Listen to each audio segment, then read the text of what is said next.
Sekarang otoritas itu ada di algoritma gitu loh. Kita nanya apa aja tuh ke Google, ke ChatGPT, padahal itu masih AI atau paling tinggi AGI gitu loh. Jadi begini, kita nggak bisa merespon AI dengan cepat kalau infrastruktur software dan hardware kita tidak siap. Misal kementerian ya, kita punya banyak kementerian, Mas Romi, tapi masing-masing dengan sangat limitative authority itulah. Sementara AI ini nggak bisa di approach dengan pendekatan yang limitatif itulah. Karena yang terlibat dalam AI itu bukan cuma sektor pendidikan, bukan cuma sektor tenaga kerja, yang Mas Hanif cerita tadi.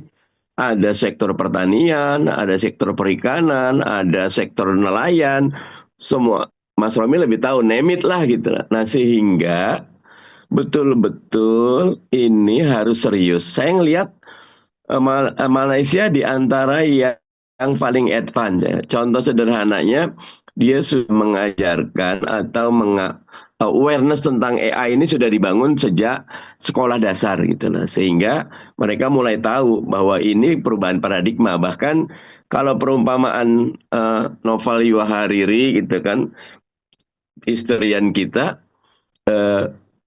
di zaman dulu otoritas itu ada di langit. Di zaman humanisme otoritas itu ada di human feelings, human individu, liberalisme. Sekarang otoritas itu ada di algoritma gitu loh. Kita nanya apa aja tuh ke Google, ke ChatGPT, padahal itu masih AI atau paling tinggi AGI gitu loh. Belum artificial super intelligence gitu, ASI gitu loh. Itu udah demikian dirasakan gitu loh. Si Angelina Jolie 2013 itu melakukan pengangkatan payudaranya, padahal dia tidak sakit sama sekali. Nggak ada satupun tanda-tanda dia kena kanker payudara. Tetapi quote and unquote algoritmanya gitu loh. Dia punya kelainan di DNA satu rantai, yang kelainan di rantai ini 87% yang menderita itu akan kena kanker payudara. Itulah. Hasil DNA scanningnya sama, segala macam sama, jadi dia tidak bertanya ke diri sendiri, tidak bertanya ke Tuhan, dia tanya ke hasil algoritmanya, akhirnya diangkat itulah. Nah, sekarang ini karena itu pandangan saya, Mas Hanif, kenapa orang Indonesia doyan memecat it takes two to tango.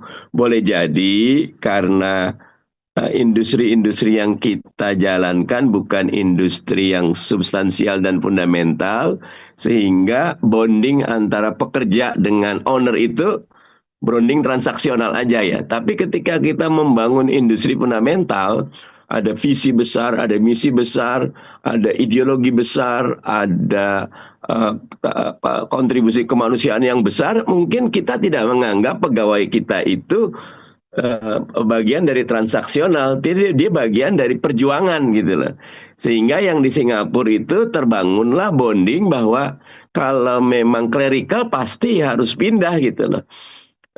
Kalau nggak pindah ya kita merusak diri sendiri, menurunkan pelayanan dan membuat kita tertinggal. Gitu. Jadi keputusannya pahit memang, tapi disampaikan, oke, ada waktu 6 bulan. Kalau nggak mampu, misal ya udah saya golden second. Kalau dia mampu, ayo pindah gitu lah. Nah, ini juga bagian dari pandangan saya, Bang Haldi.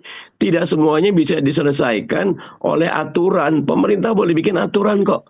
Tapi sekarang ini nggak ada yang memaksa orang pakai Google Map gitu lah. Nggak ada yang memaksa orang pakai ChatGPT, nggak ada gitu lah. Tapi semuanya merasakan manfaatnya besar. Google nggak punya otoritas kok ke saya. ChatGPT nggak punya kok kemampuan untuk ngatur saya. Tapi keduanya itu memberikan banyak kemudahan buat saya. Jadi otoritas itu sekarang tiba-tiba berpindah gitu loh.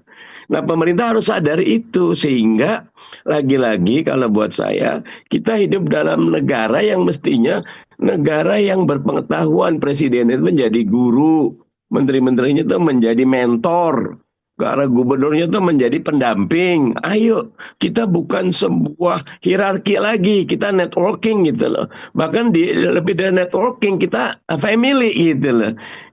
Yang harus ringan sama dijinjing, berat sama dipikul gitu. Nah, ini Bang Aldi catatan buat kita.